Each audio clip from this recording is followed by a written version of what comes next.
Everyone, welcome to my channel agriculture वाला classes में हार्दिक स्वागत है, अभिनंदन है। जैसा कि आप लोगों को पता, हम लोग प्रोबेबिलिटी की आज नेक्स्ट क्लास करेंगे, जिसमें हम लोग योग के नियम पे क्वेश्चन करेंगे और योग का नियम होता क्या इसके बारे में भी हम लोग बहुत अच्छे से डिस्क्राइब करेंगे। देखें तो सबसे पहले प्रायिकता की कितने नियम होते हैं? दो नियम। एक तो होता है योग का नियम, मतलब लॉ ऑफ एडिशन, ठीक। एक होता है मल्टीप्लेक्शन ऑफ लॉ ऑफ मल्टीप्लेक्शन। तो सबसे पहले योग का नियम क्या कहता है, तो लिखना है एक साथ मेरे साथ में कि इसी को लेप्लास का भी नियम कहा जाता है, इसी को प्रथम नियम भी कहा जाता है, ठीक। तो इसके अंदर यदि परस्पर अपवर्जी घटनाओं के यदि परस्पर अपवर्जी घटनाओं के क्या बोला, यदि परस्पर अपवर्जी घटना के अलग अलग घटना, यदि परस्पर अपवर्जी घटनाओं के अलग अलग मतलब परस्पर अपवर्जी है, कैसी है? परस्पर अपवर्जी अलग अलग घट जाने की प्रायिकता, अलग अलग घट जाने की प्रायिकता क्या बोला, यदि परस्पर अपवर्जी घटनाओं के अलग अलग घट जाने की प्रायिकता क्या है हमारे पास में? जैसे P1, P2, P3 Pn तक है, तो बहुत सी घटनाएं हैं। तो परस्पर अपवर्जी मतलब एक दूसरे के विपरीत घटनाओं के अलग अलग घट जाने की प्रायिकता P1, P2, P3 Pn है हो तो इस बात की प्रायिकता उनमें से की एक घटना घटित हो, तो इस बात की प्रायिकता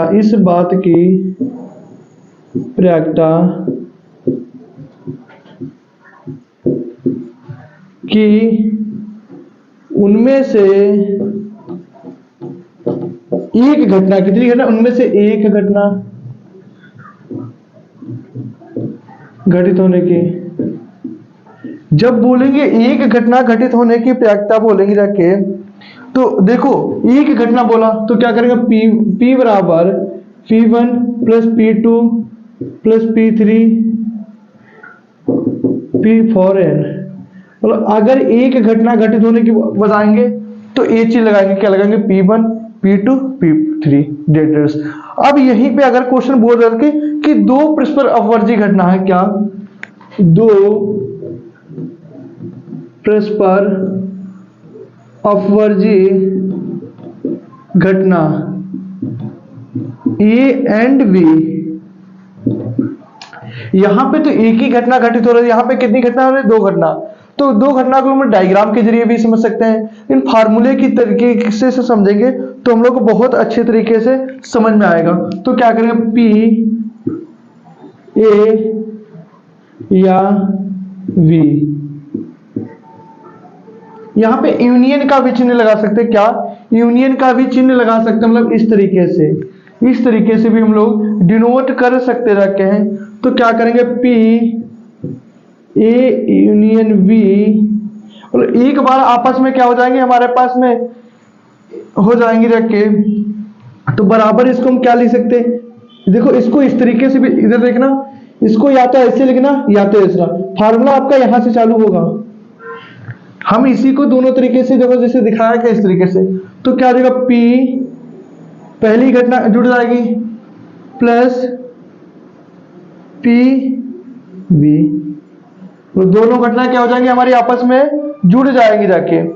ये तब के लिए था जब दोनों घटनाएं, दो परस्पर घटनाएं घटित हो रही थी, A और B। पहले में क्या था, एक घटना घटित हो रही थी, दूसरे में क्या रहती, दोनों घटनाएं घटित हो रही जाके। यदि घटनाएं ना घटित हो, मतलब दोनों घटनाएं घटित ना हो, यदि घटनाएं ना घटित हो, मतलब कॉमन होनी चाहिए, क्या होनी चाहिए कि मतलब हम इस तरीके से डायग्राम के जरिए से अगर समझना चाहें जाके कि मान लो एक ये है, एक ये भी है, तो ए हो गया और बी हो गया, लेकिन इसका कुछ हिस्सा जो है वो ए में भी आ रहा, बी में भी आ रहा। तो हम क्या करें, मान लो सपोज कर सकते हैं इसके पास 5 रुपए हैं, इसके पास 4 रुपए हैं, और इसके पास 3 है, तो हम क्या करेंगे, 5 और 4 को पहले जोड़ेंगे, 9 हो जाएंगे, 9 में से 3 घटा देंगे जाके, तो इसका दोनों का सम आ जाएगा। क्योंकि यही तो बोला कि एक घटना ना घटित हो जाके, ये घटना ना घटित हो जाके, तब इस वाले डायग्राम के जरिए हम लोग करेंगे। तो 5, लेकिन ये दोनों 3 क्या है, कॉमन है, तो देखना 5 में से 3 का कितने बचे रखे, 2, 4 में से 3 का कितने बचे रखे हमारे पास में, 1, कितना बचे रखे हमारे पास में, 1। लेकिन एक चीज में क्या, 5 और 4 कितने हो गए, 9, 9 में से 3 का कितने बचे रखे हमारे पास में, 6। तो इनका जो सम आ जाएगा 6 आ जाएगा। तो हम फार्मूले के तरीके से समझेंगे जाके, ये तो खाली आपको समझाने के लिए, क्या P A यूनियन B बराबर का P A plus P B। हमने क्या किया, एक दोनों को तो आपस में हमने क्या कर दिया, लिख दिया जाके। अब हम लोग क्या करेंगे, माइनस लगाएंगे, जैसे हमने घटाया था। अब क्या करें, P ए और उसके बाद ए, ये देखना ये क्या है, एडजॉइंट, ऐसे कर दे रखे, और बी, मतलब इनका प्लस हम करेंगे, जो बीच का ब्रैकेट का सेम था, जो हमने बताया कि इन दोनों में जो चीज सेम थी उसको क्या करेंगे, ए और बी की है दोनों की, क्या कर देंगे, यहाँ पे घटा देंगे, इनमें से अपर करके इसमें घटा देंगे जाके रखे। इसको पूरे को अगर लिखोगे ना, क्या इसको पूरा कंफर्म हो जाता है, क्या प्रायिकता के योग के नियम, मतलब एक घटना घटित होगी तो ये बताओगे जाके, 2 घटनाएं घटित हो जाएंगे मतलब पूरी घट गई जाके, तो इस तरीके से रखे।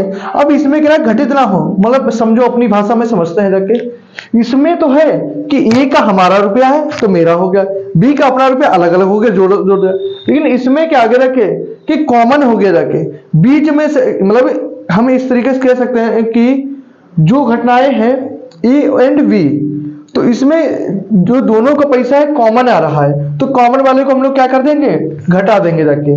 तो यही फार्मूला आपके पेपर में आता है।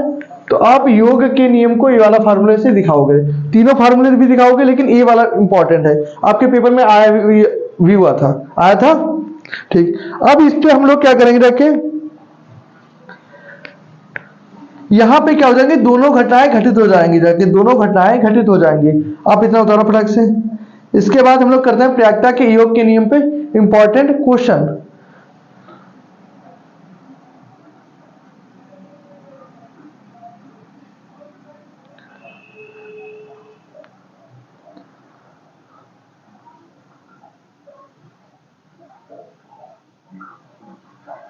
ये क्या हमारा, जी आवाज कैसी, पानी की समर चल रही है, ऐसा पानी की समर चल रही, रेडी करें। अब जब पूरा जब लिखोगे तुम्हारा, तब इस तरीके से पूरे 5 नंबर मिलेंगे जाके। अच्छा पूरा ये, हाँ ये पूरा हो गया। अब क्वेश्चन आता है कि प्रायिकता के योग का नियम लिखिए तथा उदाहरण से वर्णन करिए। अब इसका एक उदाहरण हम तुमको करा देंगे जाके। यही टॉपिक हमें इसका असाइनमेंट सेमिनार के लिए मिला है, पढ़ाने के लिए, तो कोई दिक्कत नहीं, क्योंकि हमने इसीलिए तुमको अलग अलग चीजें समझाई जाके। कोई तुमसे डाउट नहीं हुआ कि एक घटना घटित हो रहा है, 2 प्रश्न घटना घटित हो रहे हैं, तो एक घटना घटित हो रही है तब के लिए हो जाके, जहां दोनों घटनाएं घटित हो जाएंगी जाके। आगे लिख सकते हैं जहां दोनों घटनाएं घटित हो जाएंगी जाके।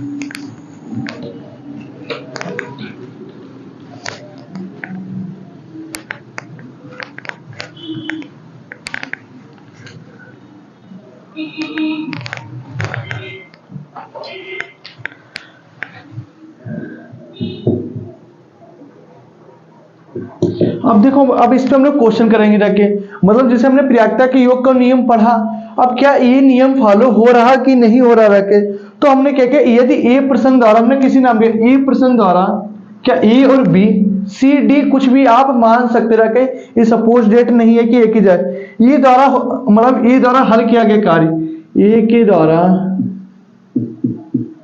हल किया गया कार्य, ए के द्वारा हल किया गया, मतलब हल करने का मतलब हम ऐसे इस प्रकार से कह सकते हैं कि हल किए गया या हल किए जाने की प्रायिकता, हल किया गया, तो प्रायिकता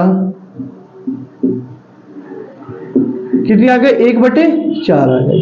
ये क्वेश्चन में बोला गया है, कितनी आ गई, 1/4 आ गई जाके। वहीं पे क्या हो रहा कि हमने बी के द्वारा हल किए जाने की प्रायिकता, बी के द्वारा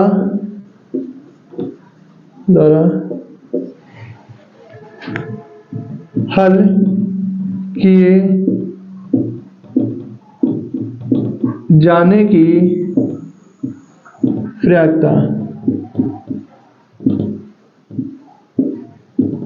बी के द्वारा हल किए जाने की प्रायिकता कितनी है?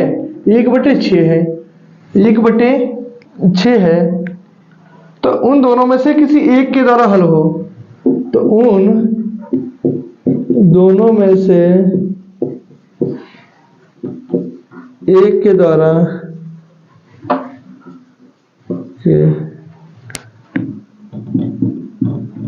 हल हो, किसके द्वारा? एक के द्वारा हल हो।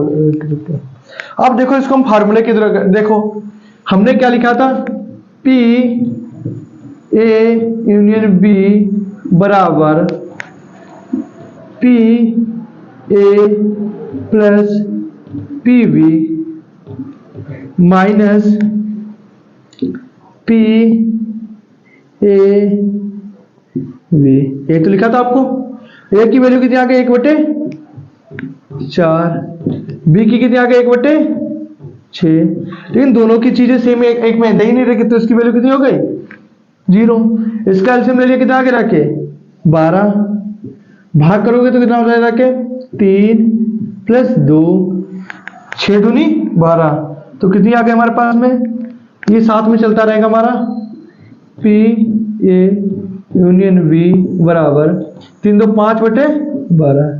इस तरीके से आप करोगे रखे तो आपको पूरे नंबर मिलेंगे। एक क्वेश्चन 5 नंबर का आता है हर बार पेपर में आ रखे कि प्रायिकता के योग को नियम लिखिए तथा एक उदाहरण सहित हल करें, समझाएं।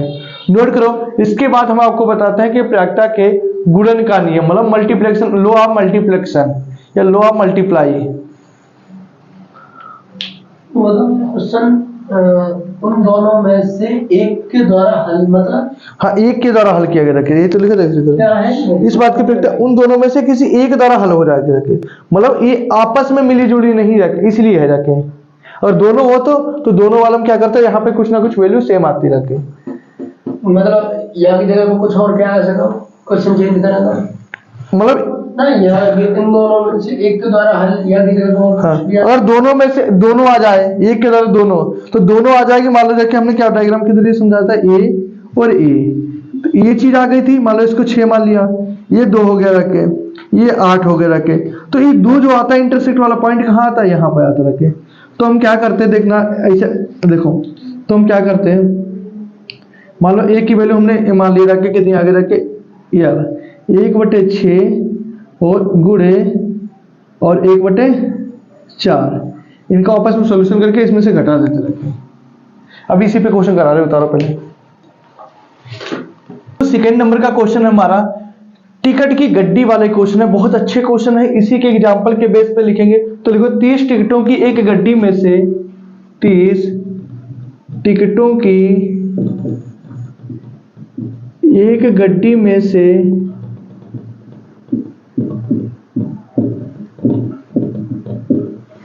क्वालिटी से 30 टिकटों की एक गड्डी में से जिस पर 1 से 30 तक अंक है, जिस पर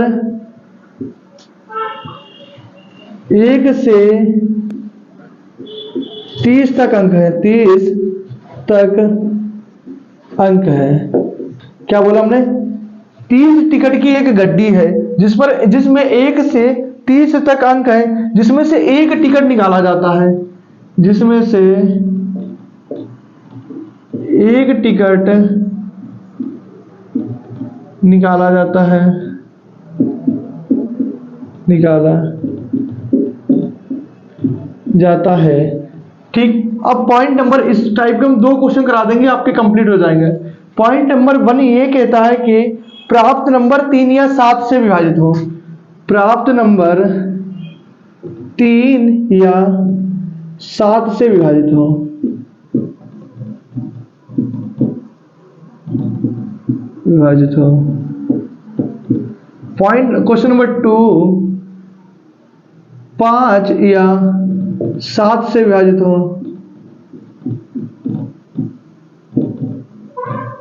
विभाजित हो। ठीक। बहुत अच्छे तरीके से ये क्वेश्चन हर बार पेपर में आया हुआ रखे, जो तुम्हारे डाउट आ रहे थे वो सब दूर हो जाएंगे रखे। सबसे पहले हम क्या टिकट है रखे, तो जो भी अभी हमने एग्जांपल लिखा है उसी एग्जांपल लॉ ऑफ एडिटिशन पे ही क्वेश्चन है, बहुत अच्छा क्वेश्चन हर बार पेपर में आ रखे। तो हमने पहले क्या 3 से विभाजित दे, 3 से विभाजित था, 3 से विभाजित। अच्छा, जब हमने 3 से विभाजित वाला देखा तो बहुत आसान देखना है, 1 से 30 तक की संख्या में 3 से कौन से विभाजित होंगी रखें, एक तो 3 हो जाएगी, 6 हो जाएगी, 9 हो जाएगी और 12 हो जाएगी, 15 हो जाएगी और उसके बाद 15, 18 हो जाएगी और 21 हो जाएगी और 24 हो जाएगी और 27 हो जाएगी और 30 हो जाएगी। और 3 से विभाजित कौन कौन सी संख्या होंगी रखे, 3, 6, 9, 12, 15, 18, 21, 24, 27। कोई दिक्कत? तो एक चीज हमने देखा, हमारे पास पी नंबर कितने आ गए, 10 आ गए, और पी सैंपलिंग कितनी हमारे पास में दी है, 30, ये तो दे रखा है। पी सैंपल ये कितनी आ गई, 10, सैंपलिंग कितनी हमारे पास टोटल कितनी है, 30 है। तो फार्मूला क्या होता है प्रोबेबिलिटी का फार्मूला होता है पीई बराबर P N upon P S. तो देखो पीई बराबर पी एन कितनी हमारे पास में आ गया, 10, और पी एस की वैल्यू कितनी आ गई हमारे पास में, 30। तो हमारे पास प्रोबेबिलिटी कितनी निकल के आ गई, पीई बराबर 1/3। मतलब 3 से विभाजित वाले कितने आगे रखे, 1 आगे रखे। अब देखना एक चीज हमारे पास में,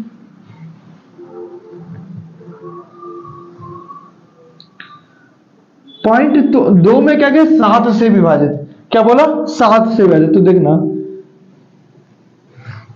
क्या हम लोग करेंगे, 7 से विभाजित, 7 से विभाजित। अच्छा, 7 से विभाजित में देखना कौन कौन सी संख्या है, एक तो के 7, एक 14, एक 21, एक 28। कितनी, तो हमारे पास पी नंबर की वैल्यू कितनी आ गई, 4, और पी एस की वैल्यू कितनी आ गई सैंपलिंग की, 30। तो हमारे पास प्रोबेबिलिटी का फॉर्मूला होता है पीई बराबर P N upon P S. तो प्रोबेबिलिटी बराबर हमारे पास हो गया रखे 4/30। तो पीई बराबर कितनी आगे रखे हमारे पास में, 2/15। कोई दिक्कत यहां तक करने में किसी को भी आ गया समझ में, कैसे है, अभी रुको। अब जो आपका सेम वाला क्वेश्चन आता था, हमने क्या या वाला क्वेश्चन और जो इंटरसेक्ट वाला, तो देखो इंटरसेक्ट का मतलब हमने क्या बताया था, इसमें इनमें संख्या कौन सी कॉमन है, यही तो बोलते हैं, इनमें संख्या कौन सी कॉमन है। तो बताओ बाबू, 21 और 21, बाकी कोई कॉमन है कि नहीं है, कॉमन कौन सी कॉमन है। तो कॉमन वाला अगर हम लिखेंगे यहां पे रेयर केस में, तो कितनी आ जाएगी हमारे पास में, कितनी आ जाएगी, 1/30 आएगा कि नहीं आएगा, इधर देखो 1/30 आ गया रखे। अब हमने प्रोबेबिलिटी का फॉर्मूला क्या लिखा था, P A यूनियन V बराबर P A plus P V minus P A intersection B, यही तो बताया था। अब देखना, मतलब इसको हमने A मान लिया, इसको B मान लिया, कोई दिक्कत ही नहीं, मानने में कोई दिक्कत ही नहीं।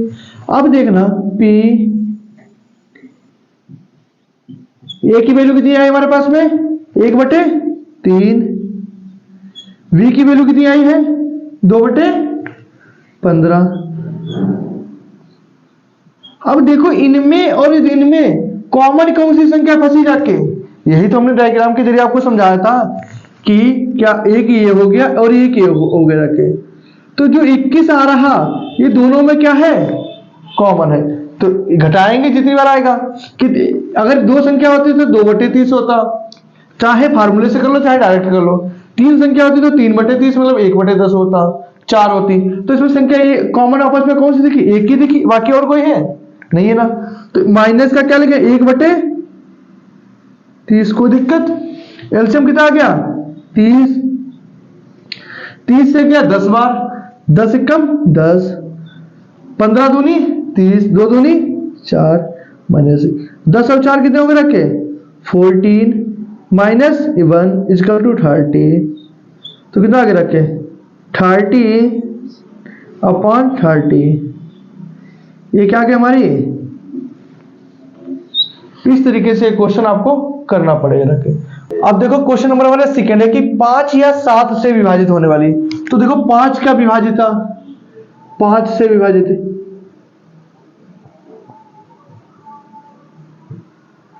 5 है। यहाँ पे क्वेश्चन बहुत सारे घुमा भी दे सकते हैं, लेकिन आपके बीएससी में और एमएससी में ज्यादा हार्ड लेवल के क्वेश्चन अगर कंपटीशन लेवल में आ जाते हैं, मान लो यहाँ पे आ जाए कि होल नंबर प्राप्त होने की प्रोबेबिलिटी, इवन नंबर प्राप्त होने की प्रोबेबिलिटी, सम नंबर प्राप्त होने की, इतना नहीं आएगा क्योंकि फिर बहुत लंबे क्वेश्चन हो जाएंगे, फिर कैलकुलेशन हार्ड हो जाएगी। तो 5 से विभाजित में कौन संख्या कौन सी आएगी? एक तो 5 हो गई, 10 हो गया, 15 हो गई, 20 हो गया, 25 हो गया और 30 हो गया। तो हमारे पास पी नंबर कितने आ गए? 1 2 3 4 5 6 लिख दिया रखे। सैंपलिंग कितनी हमारे पास में है? 30 हो गए रखे। तो प्रोबेबिलिटी का फार्मूला कितना होता है? P E upon P number upon P S. तो 6/30 कितना आगे रखे? 1/5। तो प्रोबेबिलिटी कितनी आगे? पीई बराबर, मतलब इसको हमने मान लिया 1/5, मतलब ए की वैल्यू कितनी आ गई हमारे पास में? 5 आगे रखे। अब बोला क्या? 7 से विभाजित होने। किससे बोला हमसे? 7 से विभाजित होने के लिए। 7 से विभाजित। अच्छा 7 से विभाजित अभी हमने बताया था आपको कौन कौन सी संख्या है? एक तो कि 7, 14, 21 और 28। तो पी नंबर हमारे पास कितना आगे रखे? 4 और पी एस कितनी आ गई हमारे पास में? 30। तो प्रोबेबिलिटी कितनी आगे निकल गई हमारे पास में? P number upon P S. तो 4/30 बराबर पीई बराबर कितना आ जाएगा? 2/15। अब ये चीजें देखो, उस वाले क्वेश्चन इसका क्वेश्चन में डिफरेंस क्या? कोई संख्या कॉमन हो रही? क्या कोई संख्या इनमें कॉमन है आपके में? नहीं है ना। तो फार्मूला क्या था? पी ए यूनियन वी बराबर P A plus P V minus P A intersection B. तो पी ए की वैल्यू कितनी आई? 1/5। पी बी की आई 2/15। और पी बी मतलब इधर देखो कोई संख्या सेम नहीं है तो क्या करेंगे? 0। तो 15, 5 3 15, 3 + 2 तो 5/15, 1/3 और इसको भाग करोगे रखे तो कितना आ जाएगा? पॉइंट लगा देंगे, 3 × 9, 3 × 9। और प्रोबेबिलिटी हमेशा इतने तक सॉल्व कर लो, बहुत ज्यादा हो जाती है, पॉइंट की जरूरत ही नहीं सॉल्व करने की जगह।